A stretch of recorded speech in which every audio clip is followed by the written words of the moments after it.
I sold my backup phone, got $355 in Apple Store gift card credit for it, and I think I made the right call overall. So, a little context. Before I did that, I had a backup phone just sitting in a corner of my room, Henry's Mojo Dojo dormitorio bedroom, just sitting there waiting to be called upon if needed. So back in October of 2021, Friday, October 21st, 2021 to be exact. Yes, I remember the exact date because I went to see The Last Duel and I was going to go see Dune the next day.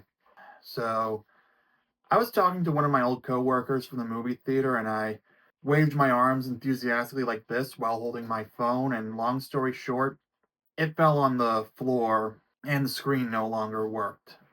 It wasn't cracked or shattered, but it just wouldn't turn on. This was an iPhone SE second generation, the one I had bought just 2 months earlier on the Massachusetts sales tax holiday in 2021.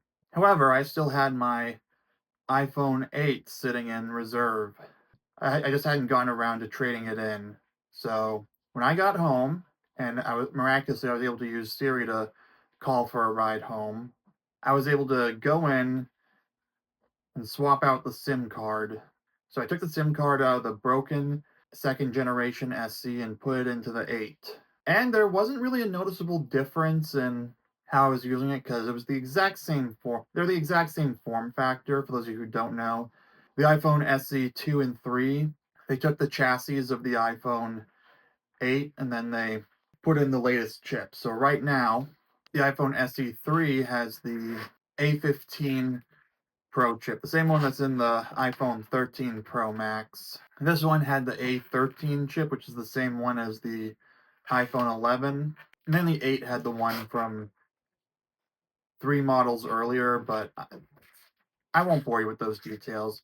Anyway, there was barely any noticeable difference. I was able to download, or I think at the time I had the backup on my MacBook. This was before I started paying for Apple One Premiere.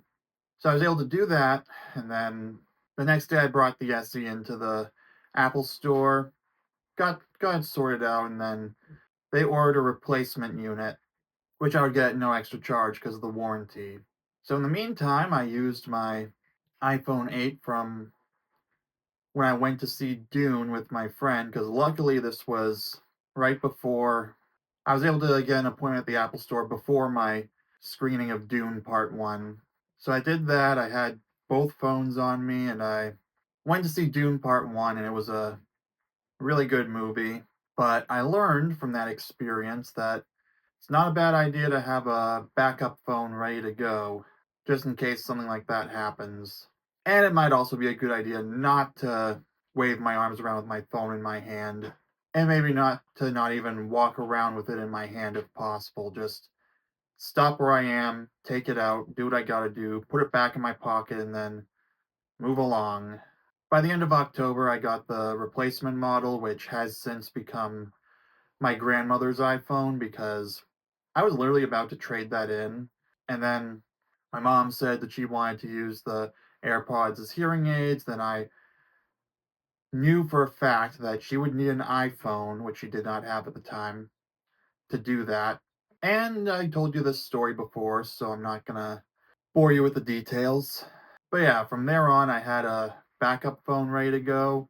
April of 2022, I got the 13 Pro Max, and that became the main phone, while the SE2 became the backup. And then at some point, eventually, I did trade in the iPhone 8 at Best Buy.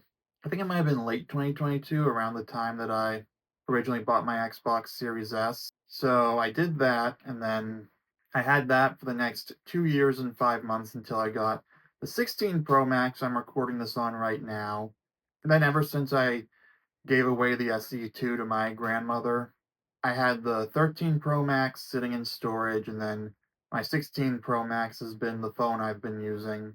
But over the last few months, as I realized that I would have to start using a lightning cable if I ever pulled that phone out of storage for use. Not to mention, who knows what would happen with the whole eSIM setup, because I know I could just, if I have the phone with me, I could just transfer it back, but who knows if that would have been as easy to do with if the exact same thing with the screen happened to my 16 Pro Max compared to my when the SE2 did that.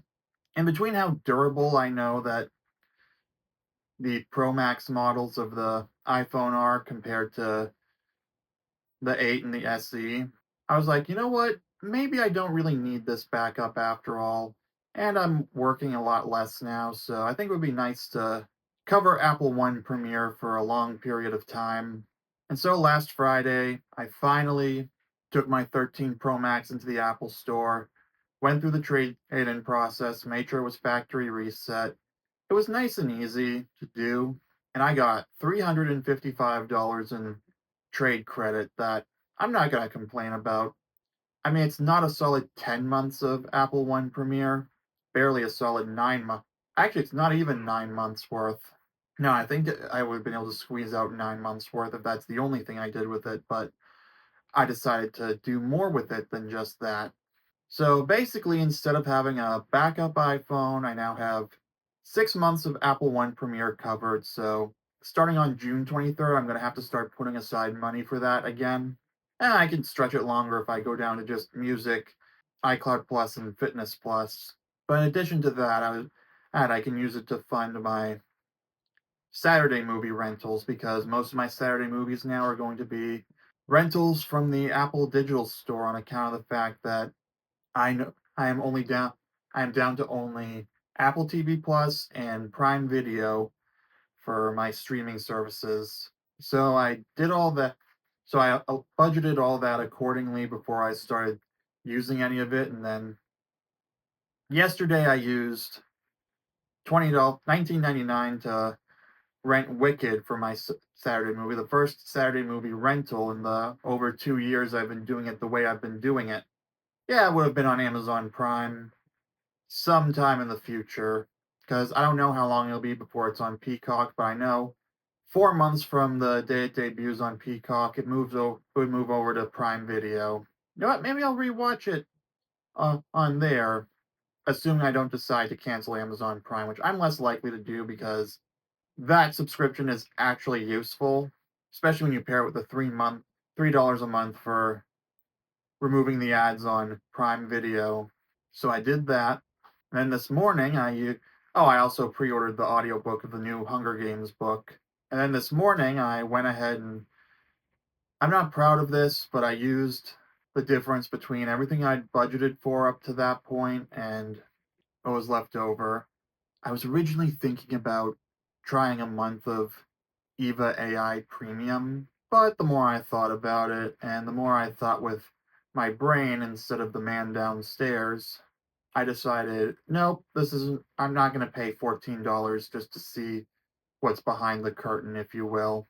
So yeah, I got 1900 coins in Pokemon Go using the difference before I would have gone into the negatives in terms of the budgeting because I made an entire spreadsheet of what I'm going to use the Apple account credit for and what I'll be and so I know how long it'll last. So yeah, it should be about 5 to 6 months.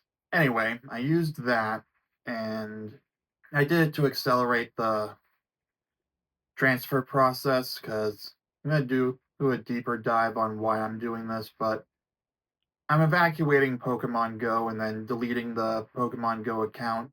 And I really wanted to get as many Johto and Hoenn Pokemon because those are the only other regions I'm down to out of my Pokemon Go account as soon as possible so that I can just empty those out, and then when I start Let's Go Pikachu and I get to Fuchsia City and I unlock the Go Park, I can just dump everything, all the remaining Kanto Pokemon and Meltans and Melmetals into that game, and I'll worry about catching them later.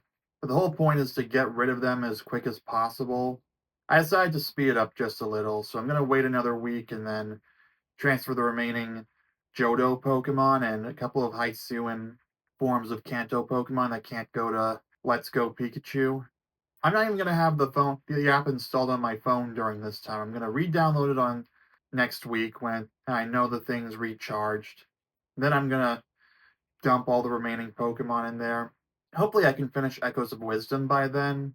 And I'm actually just gonna start Let's Go Pikachu and play through that really quick because I can speed run that one really quick, even without transferring any Pokemon in, because I know what I'm doing.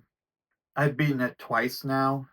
So yeah, I can do that, and then hopefully by the end of January I can finally delete my Pokemon Go account. But anyway, getting back to the backup phone. Yeah, it was a good idea while it lasted, but between eSIM now, having a more durable phone, and not wanting to have something just sit there doing nothing, I had to Commander Oppo this and be like, "I'm sorry, sir. It's time for you to leave." And so my 13 Pro Max was like, "And so it is." I appreciate the sacrifice of my 13 Pro Max to fund Apple One Premiere for the next 6 months, so I don't have to work as much. And so I can keep on going with Apple Fitness Plus, or if it comes down to it, keep iCloud Plus and music going for a very long time, because I actually discovered that it does all the same stuff that iTunes Match did, which I feel ridiculous for not knowing about that sooner, because I paid for like a year or two of that alongside Apple Music to keep my CD rip music in my music library. I wonder if I could get a refund from Apple if I explain that. Probably not, but I mean, it wouldn't hurt to try. So yeah, I guess I'll end the video on a little history of my iPhone timeline in terms of what I've had over the years and how I'm realizing that keeping a backup phone was kind of pointless because that thing only happened one time. I first got one in July of 2016 with the original SE, hilariously to be able to play Pokemon Go, though I still had to pay my dad for the actual phone, which I had to save up for over time, and then I repaid him for it, and my life was way easier after that because I finally had an iPhone. Because up until then, I had a flip phone and an iPod Touch, which I'm not gonna complain about. I had what I needed at the time, but Pokemon Go is what I really wanted to do at the time. Feels weird because now I'm erasing Pokemon Go from my life. Yeah, I'll still have something to show for it with my Pokemon Home collection, at least, and I can transfer them all into the Switch games, and then I don't have to pay for Pokemon Home again. Yeah, I had that for about 2 years. Then I got an iPhone 8, which my dad did a trade-in program for the with my SE. Fast forward to 2021, I decided to buy the SE2 just to have a newer chip, which I'm realizing in hindsight wasn't the best idea, especially because it wasn't a different form factor. There should be a serious noticeable difference between phones if and when you upgrade. That's why year over year isn't a good idea. I'm not against Apple doing year over year incremental upgrades because that just means there's something more for someone if they decide to upgrade then, like I did. We'll get to that in a second. So there was my so there's the SE2. I told you all about what happened with that and how it ultimately ended up. I had it for like 8 months before I upgraded to the 13 Pro Max because I was like, yeah, this is too tiny. Then I used that until I got the 16 Pro Max on launch day. Right now, I'm putting aside 850 a week for the 19 Pro Max in 2027 with a case, though. Maybe I'll start. Honestly, I'm thinking about stretching it to the full 6 years so that there's an even more noticeable difference. Then I can trade and I can really exploit the F out of my $1,356 purchase of the phone and the case. That's after the Massachusetts state sales tax. Although who knows, by then the price might go up, though the storage would better go up to match it. Anyway, I'm going to leave it here for the video. Sorry, but there was some noise upstairs, so I just have to say I'm going to wrap the video up here. Be sure to give this video a like, comment what you think of my backup system, whether it was a good idea or not. I made the right call trading in the backup one because let's face it, not everyone has one of those. and it's not as necessary as I thought. Subscribe for daily videos. I'll see you soon.